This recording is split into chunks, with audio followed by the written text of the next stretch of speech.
Spiritual teachers and the Enlightenment process. I would like to address what I consider to be the most difficult topic for a person who seeks enlightenment to deal with.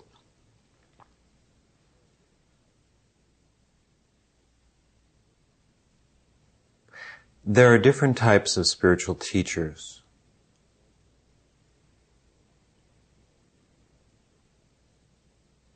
The ultimate spiritual teacher is life. Life is constantly teaching us if we'll only open our eyes and observe. Because we have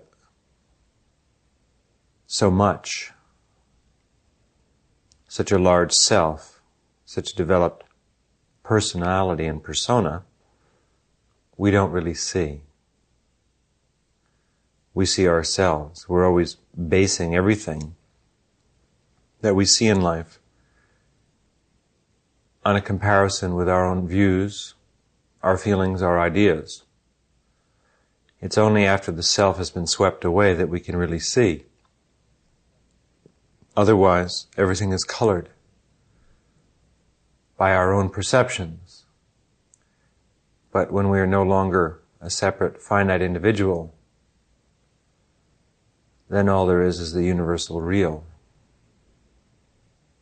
Perfect sight, perfect seeing, perfect perception. Untainted by personal want, desire, gain, past recollections, sorrows, hopes, ambitions.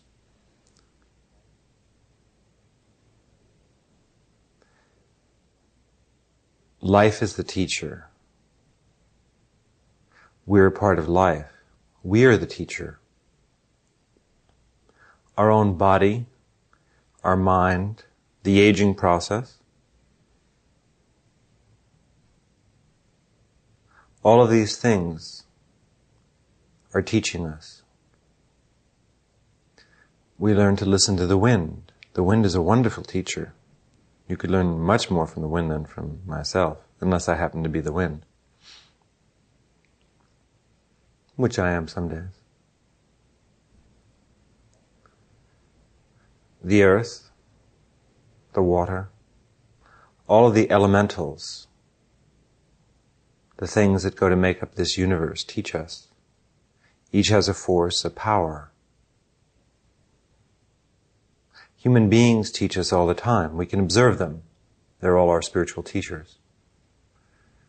Observe people when they're happy and understand why. Observe them when they're unhappy, angry, hateful, jealous, and understand why, with no judgment, no recrimination, just with understanding. This is how you study consciousness. You observe, you sit and watch quietly. You don't think about yourself or worry about yourself, your problems, your ambitions. Because you won't see correctly if you think of these things. You must push them all aside. Just as when a physician is performing an operation, a surgeon is in a critical moment, he can't be thinking about other things. All his attention must be on the operation. So you have to place all of your attention on that which you study to learn it. And the more you can do this, the more complete will be your knowledge and your learning.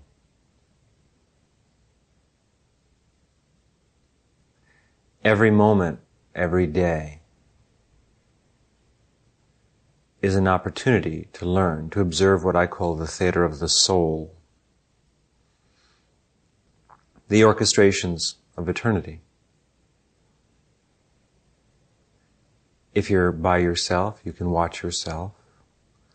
Watch nature, watch your house. Watch the time pass. Watch the moon rise, the sun set. Each time of day teaches you something. Each time of day has its own mood. the morning, noon, the afternoon, the sunset, the early evening rounding around till midnight, after midnight, the sunrise, the early morning. Each has a mood, each a power. Naturally, if you're completely caught up in your thoughts, in your ideas of what's important and not important, you won't learn. You have to be still. You have to learn to listen. Listen to nature. Observe human beings. There's a lot to learn there. Practice meditation. Stop your thoughts and learn from meditation. Practice self-giving. Self-giving is a wonderful spiritual teacher. And observe what happens. It's like lifting weights or working with your body. If you do it on a regular basis, your body changes. It becomes stronger. When you practice selfless giving on a regular basis, you change. Oh, if it's very sporadic, you won't see too much. If you lift weights once a month, not much will happen. But if you do it every day, if you exercise every day, it's amazing how fast the body can change. If you don't exercise every day, it's amazing how badly the body feels, how quickly one can regress.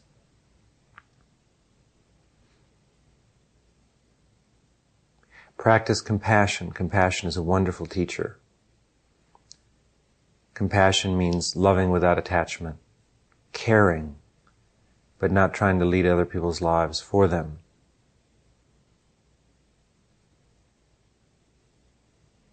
But being helpful and useful when you can, without feeling that you're important.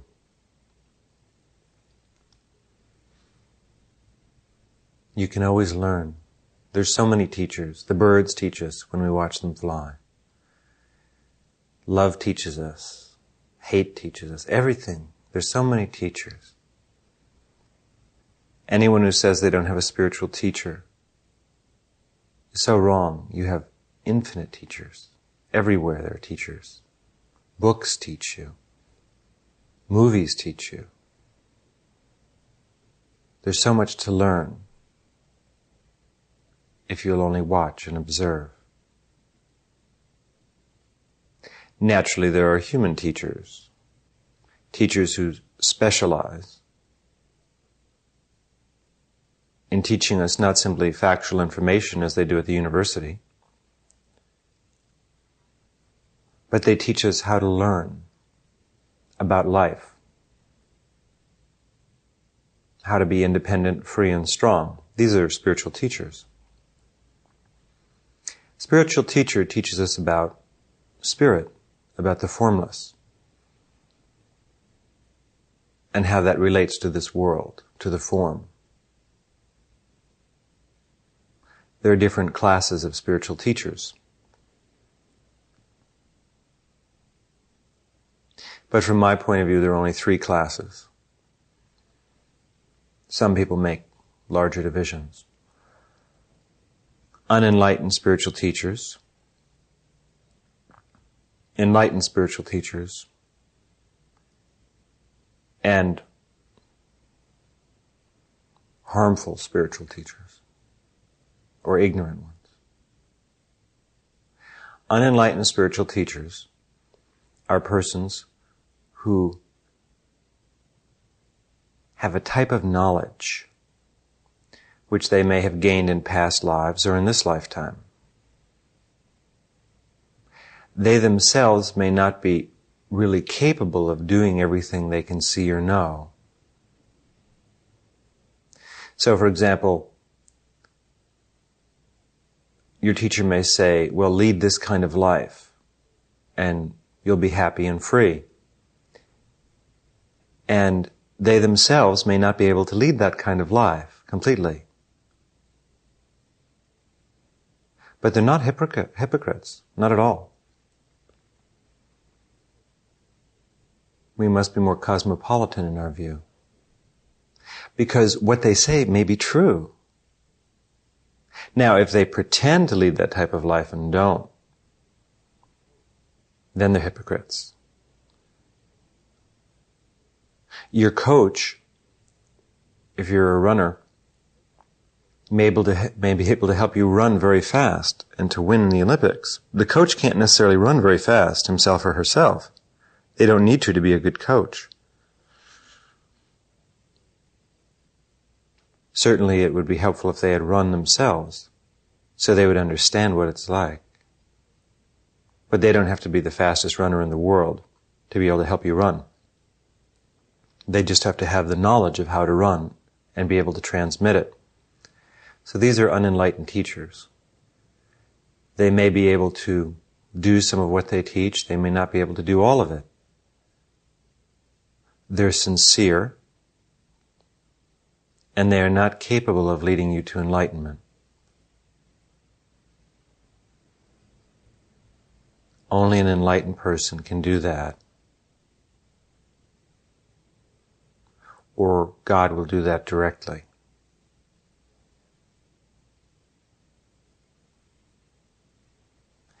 The unenlightened can only take you to the beach, but they can't bring you across the ocean. God can do that directly, if that's the will of eternity. Or God will do that through the voice and the guidance of what we call an enlightened person. In my estimation, there are very few enlightened teachers in this world. If we were to believe everyone who says that they were enlightened, I suppose there'd be thousands and thousands of enlightened persons. And I suppose there are thousands and thousands of enlightened persons, perhaps millions and billions. It depends what you mean by enlightened. I'm rather traditional in my classification of what liberation means. Full liberation, beyond the samsara, beyond birth and death. No self left. Just a caretaker personality to go through the world. Nothing but light inside. Incarnation after incarnation of spiritual practice until the self is completely refined.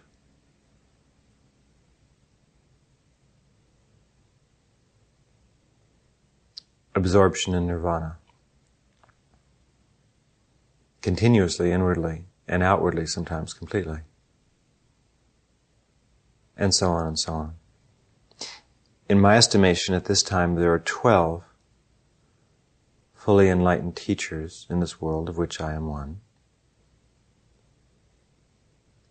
And it's important to note that a fully enlightened teacher is not in any way, shape, manner, or form better or superior to anyone or anything else, to a blade of grass, to a person wrapped up in ignorance, to the cosmic beings. We're all the same. But there are different hallmarks in our evolution, in a way of speaking.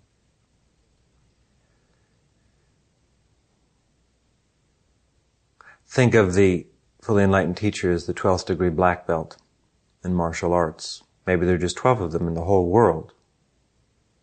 So you may study with many different teachers. The first teacher you have may just have a brown belt, and they can show you some basic moves. Then your next teacher may have a black belt. Well, once you've come up to the level of the teacher, now you have a first degree black belt also. Now you need to, if you want to continue to progress, you need a second degree or third degree or fourth degree. So you work your way up. You wouldn't begin your study as a beginner with a 12th degree black belt. You might start even with a third or fourth degree, perhaps if you were fortunate. But the 12th degree black belt would be reclusive and only work with people who were more advanced. Or we'd drop in on the beginners' classes perhaps from time to time, or maybe even just teach one for fun. But his art is a very advanced art, and could only be understood and appreciated by those who were in the higher ranges, who had their 8th or 9th or 10th or 11th degree belts. Others wouldn't understand the subtlety of the moves. As a matter of fact, they might even think that the 5th or 6th or 7th degree black belts were more proficient because they made more noise, because they were more obvious. But the 12th degree black belt will be a master of inaccessibility, Only those who are very, very advanced will recognize him.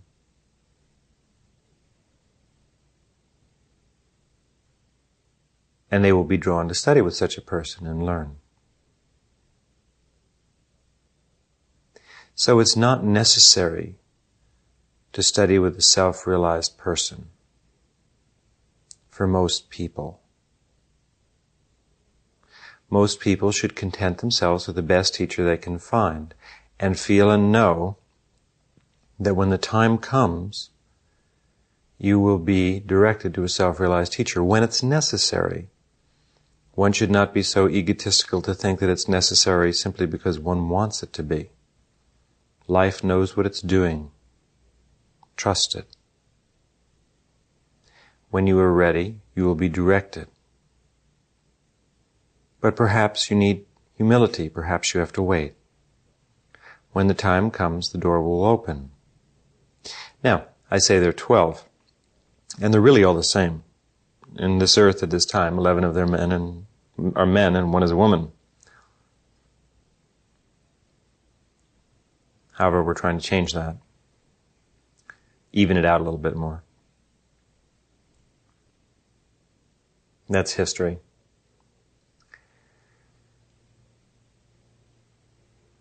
Then there are those who claim to be enlightened, who take the power of others, who dominate them, who create cults. And some of them are very, very impressive. One must be very careful. Some of them have maybe made it up to 3rd or 4th or 5th degree black belt. And they can be very impressive. They can speak the language flawlessly. And they can do a very high kick. And you might think that's all there is. Perhaps they can manifest a few occult powers, a couple of siddhas. But their realization is not completely rounded. And unfortunately, the great danger, of course, is that people get stuck in their knowledge. Knowledge is as much of a trap as ignorance. And it's very easy to get stuck in knowledge. It's very easy for the 4th or 5th degree black belt to stop, set up their little school, teach, and not go any further. In order to progress spiritually continually, you must have tremendous humility and realize that your own knowledge is only knowledge if you continue to progress. Otherwise, it's stagnation. And you should always seek not to be around those who have less knowledge than you. You may feel better. You won't be threatened. You won't have to do anything, and everyone will admire you. But between you and me, let's face it, you know you still have a long way to go. And I know that too. And if you fight against that, then you'll be unhappy. If you accept that with humility, then you'll grow. And you'll remember why you started all of this.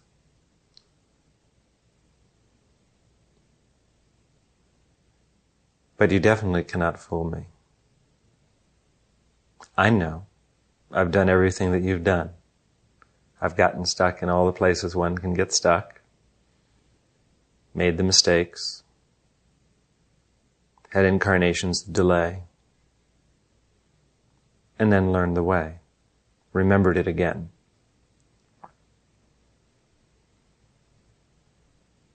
There's nothing you can do that's wrong. But you can delay your progress and your happiness, or the happiness of those you could help and reach, if you wouldn't be so stuck on yourself. So the false teachers set up cults. They have people worship them. They say, I am the Guru, I am God, and I can do no wrong. I am a perfectly enlightened being. Everything I say is wisdom. I am above Maya. Only fools talk this way. No one is above Maya. Not even the enlightened.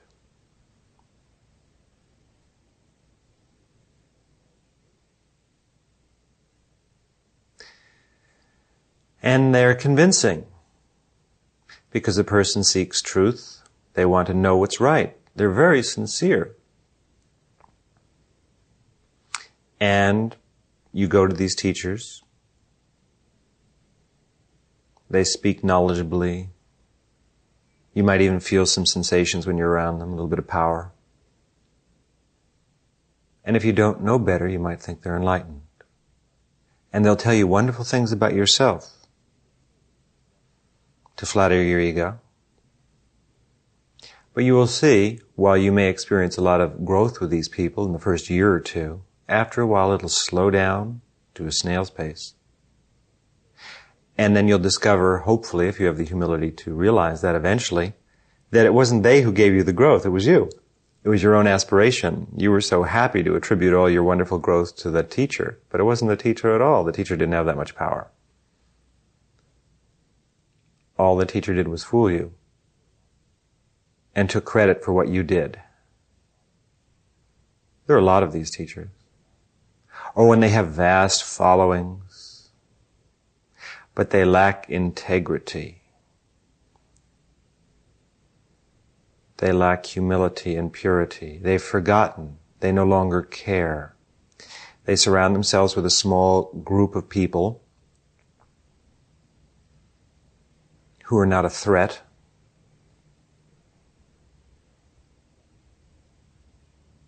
And if you disagree with their policies, if you don't like what they say, then they'll throw you out of their community, and they make rules such as, well, no one in the community is allowed to speak to someone who's been asked to leave or associate with them because they've been taken over by evil forces, the devil, or whatever it may be. They'll drain your energy. I mean, they make up the most wonderful rationalizations. And people believe them. It's astounding, the damage that these idiots do. And they can be very persuasive and very convincing. When you work with the fully enlightened teacher, you are dissolving all the time.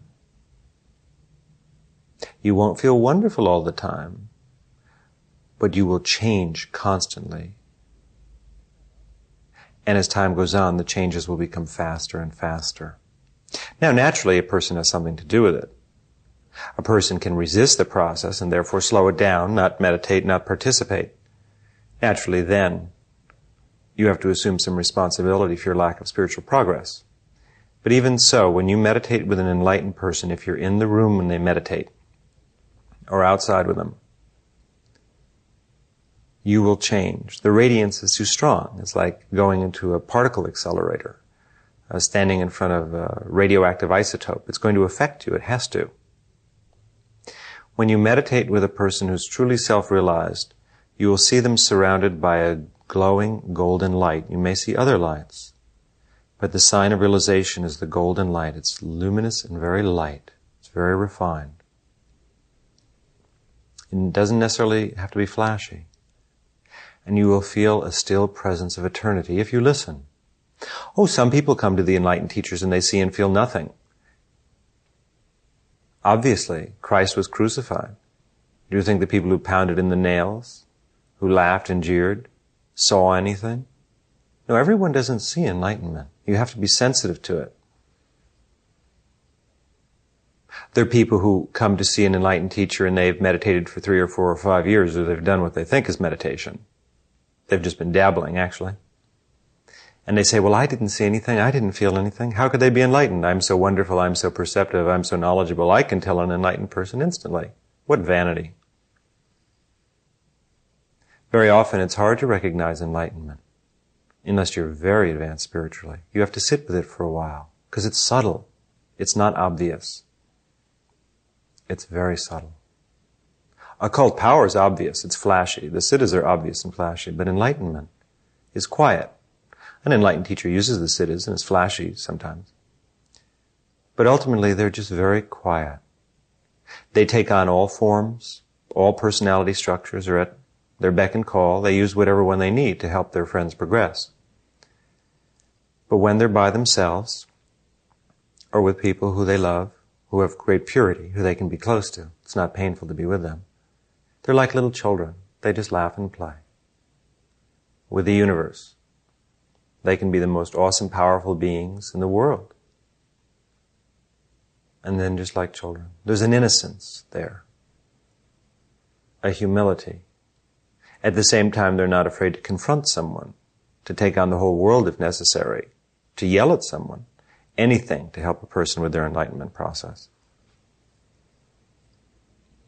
But what happens is light. They are light. Nothing but light flows through them. Sometimes I think it's easiest to tell if a person is enlightened when you're not with them physically. But you have to be somewhat receptive and meditate well. Sometimes it's easiest just to sit at home and meditate on that person. If you have a photograph of the person, to look at it for maybe a minute or two, then close your eyes and just try and have contact with them. Now, first you have to be able to stop all your thoughts. If you can't do that, you can't really tell.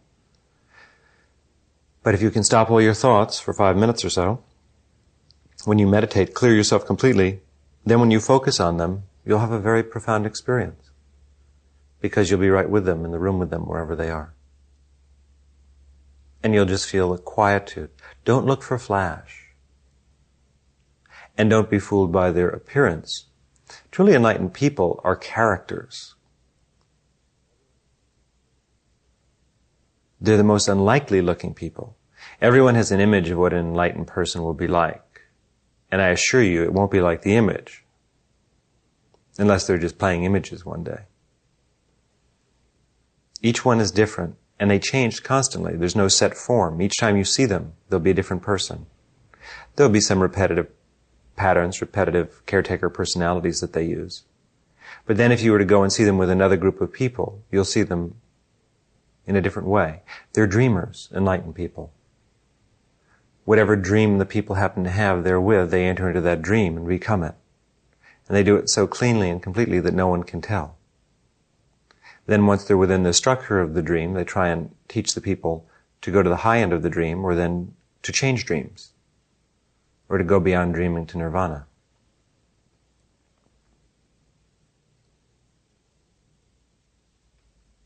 I've seen so many wonderful people go to false teachers and have their lives ruined.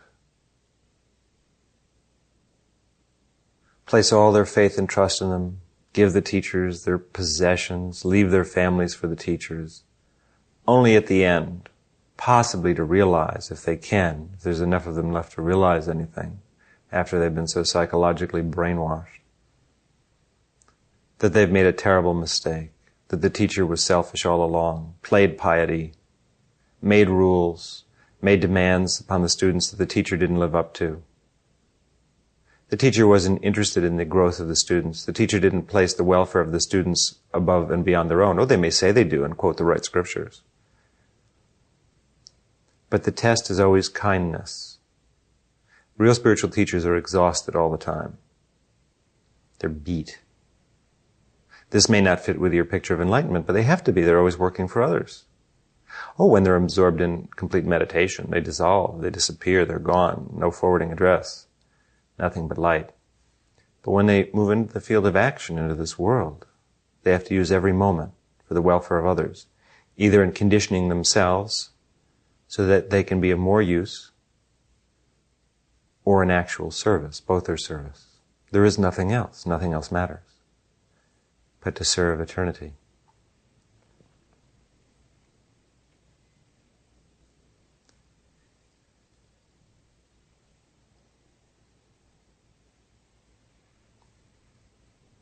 Enlightened people usually have a pretty good sense of humor. They think life is pretty funny, and that death is even funnier. And they can do some interesting things for you. The spiritual books tell us this. They say that there's lots of good things you can practice to help you attain enlightenment, to become conscious. Meditate, do good works, don't eat too much, don't eat too little, travel to holy places, be a vegetarian, exercise enough, don't be attached, practice love, think of God as much as you can, of eternity. Live in the world if you live in the world, and make the world a better place. Don't be attached to the world. Let the world come and go, be absorbed in eternity. They tell us many different things. They give us creeds to follow, ways. But if the books are any good, they tell you one thing ultimately. All of this is fine, but it won't cause enlightenment. It will prepare you. It will clear the ground, which is necessary. And we do this for many, many lifetimes. But for enlightenment really to occur, you must have contact with the enlightened, with the holy. And most of the enlightened are recluses, to be honest with you. I certainly am. There's nothing that the world holds for us anymore. Oh, it's beautiful. Be it a shopping mall or a field of flowers. It's all lovely. It's all infinite forms of the self. But we tend to stay by ourselves because there's no place to go and nothing to do anymore. Unless we're out teaching. Oh, it's fun to go for a walk in the hills. But there's really not any need for contact with people anymore. We have nothing to say to them. What can I say to someone? Hi, how are you? Did you have a nice day?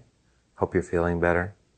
Oh, I can teach the sophisticated processes of rebirth. How to attain enlightenment. How to have more fun with your life. How to avoid pain and misery. How to enjoy pain and misery. But there's really nothing to say anymore, because there's only eternity, there's only light. Once you've attained liberation, there's only light. You're a member now of a different race. It's a different species. And you look at human beings and you watch what they go through and you love them. And you do your best for them. But they're all just blown about by the wind of the samsara, by their emotions, by their ideas and their attachments. And you've become eternal. You're a member of the staff of the school, and you see the students come and go every year, and the new ones come in with their ideas and expectations. Some go out and have experiences, get married, have children, careers. Some go to graduate school. A very few elect to become teachers themselves. Some become poor teachers, some wonderful teachers. Some go beyond that to enlightenment, and then come back and teach. Some become enlightened and go beyond. There's so many variables, so many possibilities. But you become eternity, you're the eternal watcher. When you're conscious of this world, and much of the time you're not, you're absorbed in eternity, in nirvana, beyond form and dissolution and death and rebirth. So what can one say? But what the enlightened can do for you is change you. You see, it's very hard to attain enlightenment on your own. You have to meditate perfectly. You have to give perfectly. You can't fool yourself with your self-styled humility and purity and integrity, which is usually just a laugh.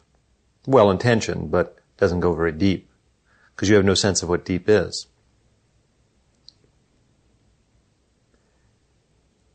But you see, an enlightened person has countless powers of transformation that they use with their students, both when they're physically with them and when they're not. Actually, the largest part of the teaching that I or any enlightened person does occurs when we're not physically with our students. It's necessary to be with them, hopefully once a week or twice a week. When we're with them physically, when we gather in the meditation hall, or we go out in the desert for a hike, or we go to a movie together, whatever it may be, the radiance and the light is moving into everyone. It's very strong in the physical proximity of the teacher. And it creates an opening. In order to work with the teacher, you have to have what we call an inner connection. Once the inner connection is fully developed, you don't have to physically be with the teacher. You're always with the teacher. You're with each other. Now remember, the teacher is only an intermediary. You see, we don't want to get into teacher worship, because that destroys everything that we work for. If you think the teacher is some remarkable being who attained enlightenment and you can't, that they're different, that they ate a better breakfast cereal, then you've kind of misunderstood It's a convenient way of avoiding enlightenment yourself. You say, oh, the teacher's an avatar, a wonderful being. He went to the right schools. She ate the right breakfast cereal. Came from the right family.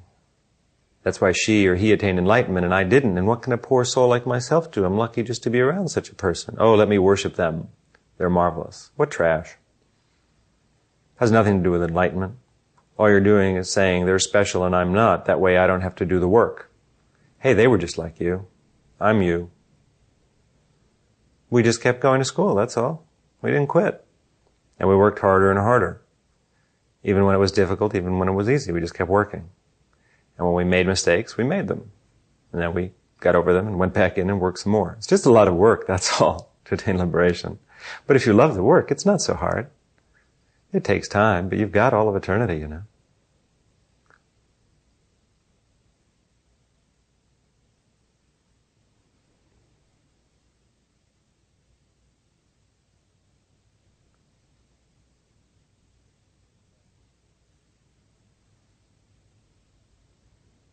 Then there's truth. Truth in everything and truth in nothing. And to get to that truth, you need to learn to be still and sometimes to be active. So you go and see the teacher whenever you can. Every opportunity to be around an enlightened person, you'll travel thousands of miles to do so. Because those hours or minutes you spend together are eternal. Being in the physical presence of the teacher, in this vortex of light, it's a power place. The teacher's a power place, and you go to it. And when you're there at a power place, everything changes. You may not even be all that aware of it when you're there, but later, the next day, you'll see you're different. You've been opened up to another plane of consciousness. Oh, you might just think it's some accidental process. You just sat in the light. But I assure you, when you're with the teacher, as when I'm with my students, I'm doing 1,000 different things on 1,000 different planes of consciousness, sometimes simultaneously, to create those openings for all those people who are there. But then when you leave, the report is an end. By being with the teacher, you create an inroad, you open a little doorway. Then the idea is not to get stuck on being physically with the teacher, but to go home and meditate. To learn to have contact while you're at work, to tap into that source. Remember, the teacher is a doorway. The teacher is an absence, not a presence. Oh, you see a body and you hear them talk and you see a bit of a personality. But that's all a front. It's a prop. It gives you something to look at and focus on. The teacher is an absence. The teacher is a nothingness. A wonderful nothingness that you can walk through. And then there's nothing but light. There's no teacher, no you, just light. Or there's you and light. But we're just light. Eternal vortexes of light. We can't be separated from the rest of existence. You can't either, but you're not aware of that yet. You can think it, but you don't know it. You haven't lived it. Or outlived it. So you have to develop an inner connection with the teacher. It's necessary to love. This is how the whole process works. In the beginning, you come in contact with a teacher and you decide they have something to offer you. You study with them for a while. But there comes a point in time where you have to kind of commit yourself, not to the teacher, but to what the teacher believes in. Because the teacher is an absence. How can you commit yourself to an absence? And the teacher, a real teacher, will never ask you to do this. Real teachers don't ask for commitment. Because they know that how can you ask for it? It has to come on its own.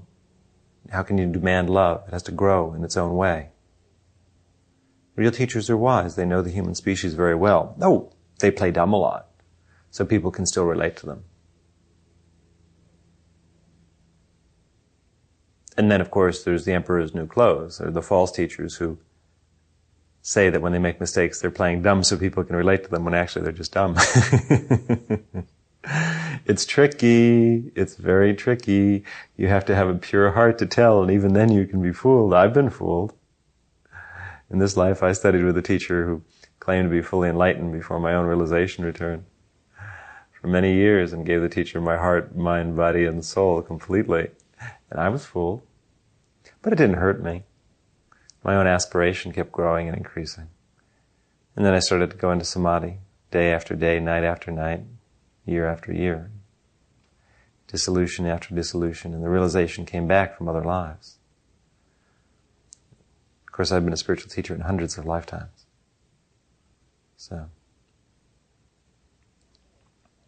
But see, you can be fooled. Never feel that you're above illusion. Oh, once you're enlightened, you're not going to be affected by illusion as long as the enlightenment is complete. But even then, you can get stuck when you're not sitting there absorbed in samadhi.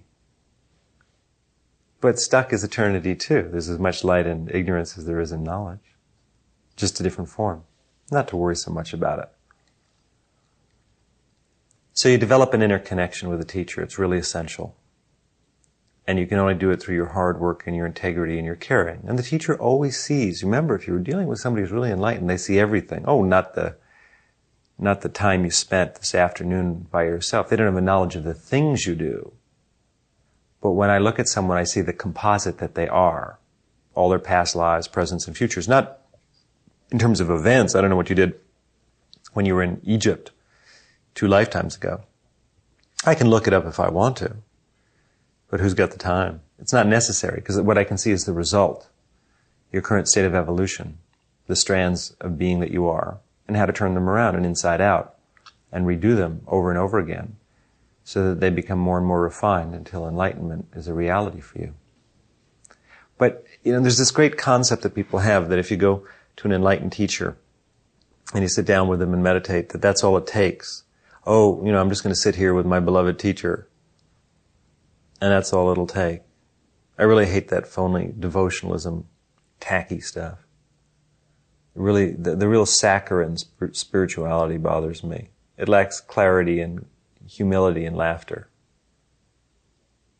Real devotionalism doesn't have to be very demonstrative. If you really love somebody, you don't have to say it. It shows. You don't have to fold your hands every time the teacher walks in. You should do whatever you want to with your hands. Because the reason most people fold their hands is that it's a ritual. Better to sit still. Love is always understood. It doesn't need outer signs. So you sit and you meditate with the teacher whenever you can. And that's how you learn. You ask questions, hopefully dumb questions sometimes, unless you're too proud to ask dumb questions. You ask anything you can that you really want to know. And if there's nothing you want to know, you sit and you listen with humility to the questions of others and you learn by listening and watching. The whole time with your teacher, when you're with the teacher though, you should meditate. Doesn't matter what the teacher's doing. Don't over-focus on the physical body of the teacher. If you go someplace together, don't everybody stare at the teacher. Don't be so dependent on the physical. The awareness is what you're interested in. Sometimes I take my students to Disneyland and we play in the world of Disneyland mysticism. And hopefully they don't all stand around and stare at me. They should go off and have a good time on the rides. I'm there meditating the whole time with them, generating a field of light to make Disneyland into a slightly different experience. It's not necessary for them to watch my body. What's the difference? I have a body like they do. So what? You see, a real spiritual teacher makes you independent, not dependent. They're not interested in worship. They're not interested in making you happy, actually, in a way. Happiness is a nice state, but it's transitory. You're happy today, you're unhappy tomorrow. They want to give you something more solid. But they realize that they can't do it for you.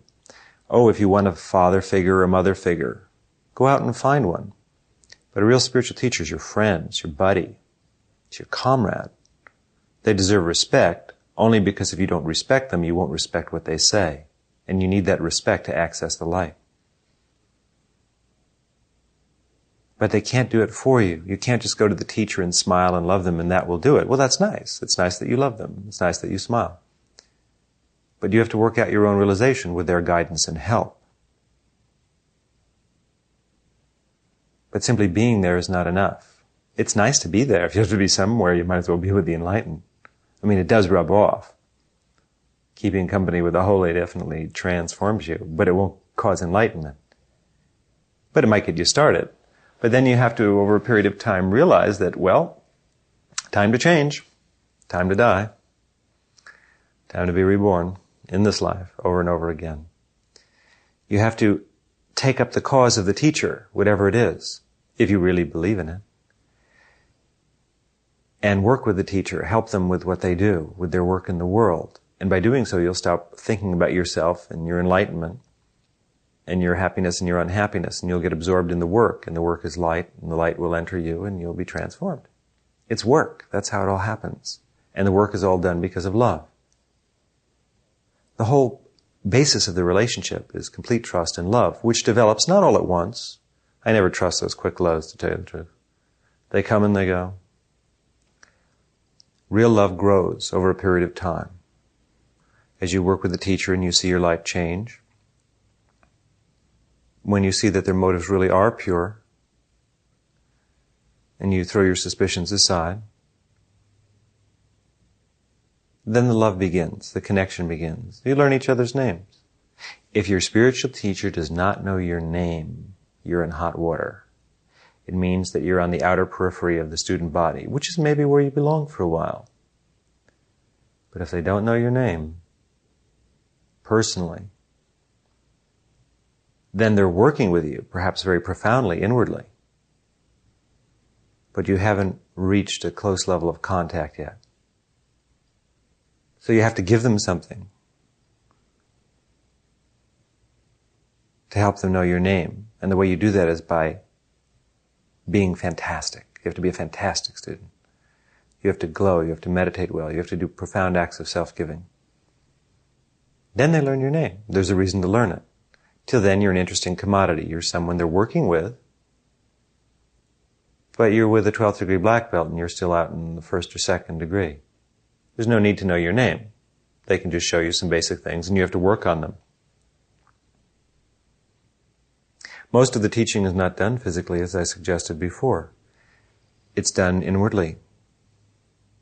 When you meditate, you should always think of your teacher, if you work with an enlightened teacher, first. Don't focus on them the whole time. Some people like to focus on a teacher's picture when they meditate.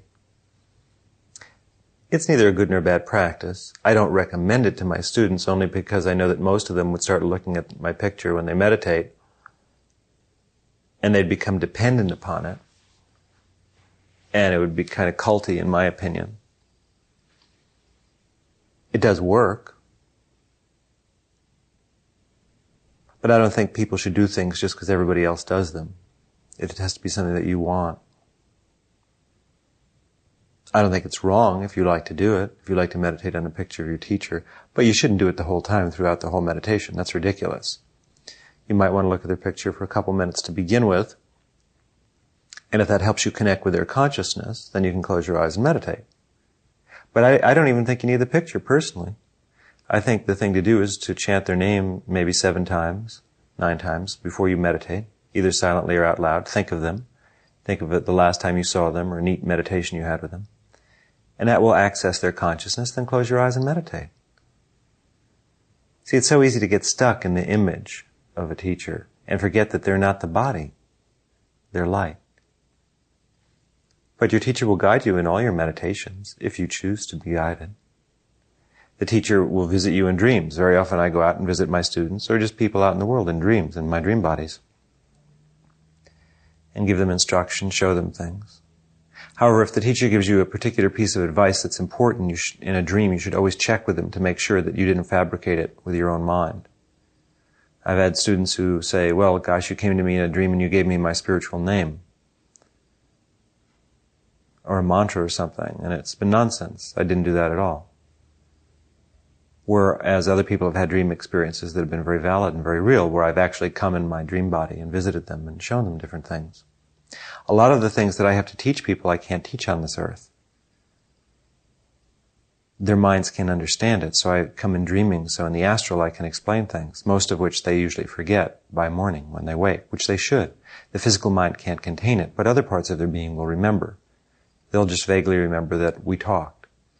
Doesn't matter, you don't have to remember, it's all stored inwardly for when you need it.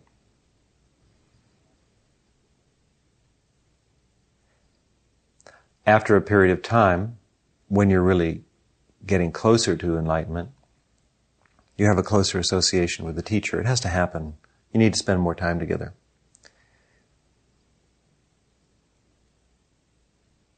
And that happens of its own accord. The teacher will tell you. You don't have to try and sneak in. The teacher will see you in the meditation hall and just give you some work to do, perhaps initially just to check you out, help you grow a little faster when that's necessary. The teacher may choose to ignore you for a long time to just see if you're humble, to see if you're interested in sticking around, without being patted on the head all the time. If you're going to complain all the time and want attention, the teacher will have nothing to do with you if it's a real teacher. Oh, they'll let you stay in the community. They'll meditate with you and see you. But they don't want to work closely with you because you still have such basic things to work out. You don't need that close contact. The close contact is only useful for people who are at the more advanced end of the spectrum. Also remember, enlightened people are terribly sensitive to everything. And while they go out in front of hundreds of people and meditate and do public meditations and things like that, that's different. They have their shields up. But as Ramakrishna said, the paramahansas, the liberated souls, only associate with the pure of heart closely. It's just very uncomfortable otherwise to be with someone who's all caught up in ego fixations and still has hostilities, even if they're subconscious. You'll notice that the people that a teacher often surrounds himself or herself with are not necessarily heavyweights in terms of meditation ability. A lot of the people who work in our offices and I spend time with aren't my best meditators. They're not the most advanced people in the community at all. Actually, most people can meditate a lot better than they can and are more spiritually advanced. But they have purity. They have developed that side of their being, and it's very easy to be with them. They don't have a lot of subconscious mean motivations. That's all worked out. And they're progressing in their own way. There's so many sides to this teaching process. Thousands, millions. So many dimensions to it. Planes. It's really quite exciting. But it's not necessarily the way it appears to be. All you have is your heart to follow and your intuition. Everything else is unsure, which is what makes it exciting. So my recommendation is to learn as much as you can from all your teachers. Life is your teacher, death, your friends, your family, everyone, everything. Don't try and run away from yourself. It doesn't work. You go with yourself wherever you go. Find the best teacher you can find, whoever you feel is not only a good teacher, but someone you feel comfortable with. Someone might say, oh, yes, Rama, wonderful, he's an enlightened teacher. But gosh, I just don't feel comfortable with him. I feel more comfortable with beep. With someone else, whose name we won't mention. Why won't I mention it? Well, you have to do some work. I mean, there has to be some adventure here. If I give you the names and addresses of the 11 others, maybe they don't want you coming to their door. Maybe the test, part of the test, at least to get in, is that you have to find them. It's hide and go seek. And then you have to believe them. I mean, I could just be making all of this up. Maybe I'm not enlightened. Maybe it's an extra double bluff where I'm just saying all this so you'll just think that I am. You see? Who can tell? You can tell. You can tell and your heart can tell. That's the only way you know. You must trust yourself and trust life. Life will never let you down. It'll put you through some unusual experiences, but you need them. You must trust life and you must listen. And don't be hasty. There's no rush. Find whomever you feel is the most advanced being in this world you can study with. You need a physical teacher. And go and see them and spend time with them. You may be uncomfortable with it sometimes. You may not like all the people who are there. It doesn't matter. Learn to love them. Don't look at their faults. Look at the good part. When you admire a spiritual quality in someone else, it'll become stronger in your own being. Everyone has limitations. You have limitations.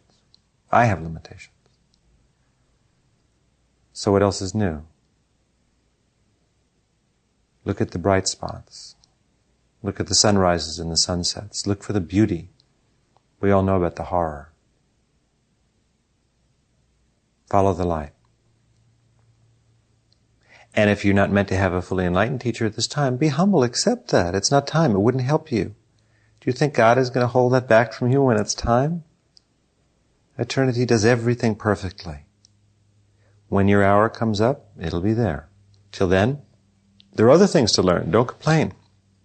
Learn from the wind, the tide, the books written by teachers. Don't depend on books too much, though, please. People overread. They read too many spiritual books, and it's confusing. They get too many ideas.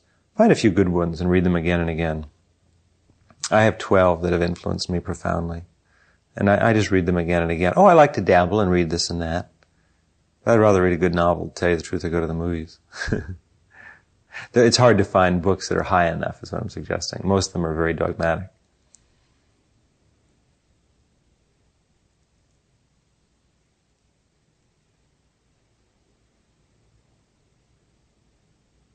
And if you're fortunate enough to find a fully enlightened teacher and recognize them, and you get in the door, then you've just begun. Now you're day one of school, and you've got a long way to go. And do well with it.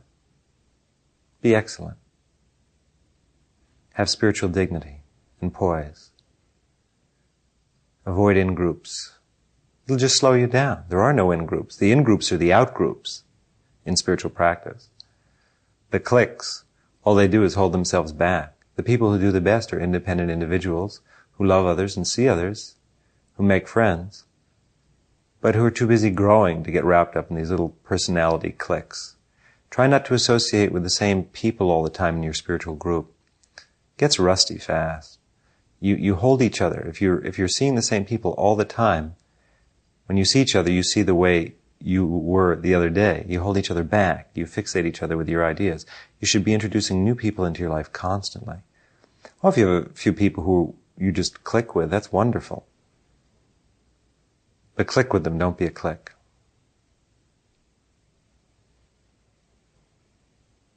You have to change constantly and always be new in this process. And you have to realize that if you're working with someone who's enlightened, you've never seen them yet. You've only seen the part that they have chosen to show you. Remember, they're more in control of the situation than they let on. Enough said. Spiritual teachers in the Enlightenment process. Good luck. You'll have it.